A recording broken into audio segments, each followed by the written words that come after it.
This video explains how to change the interface language and keyboard language on LINX 9810 and 9830 printers. Open Change Language. The available interface languages are displayed in this list. Select the required language, then press OK to apply it.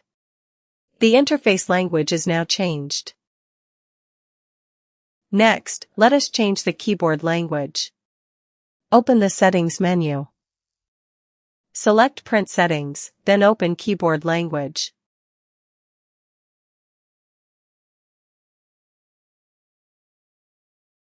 The available keyboard languages are shown here. Scroll through the list and select the required language.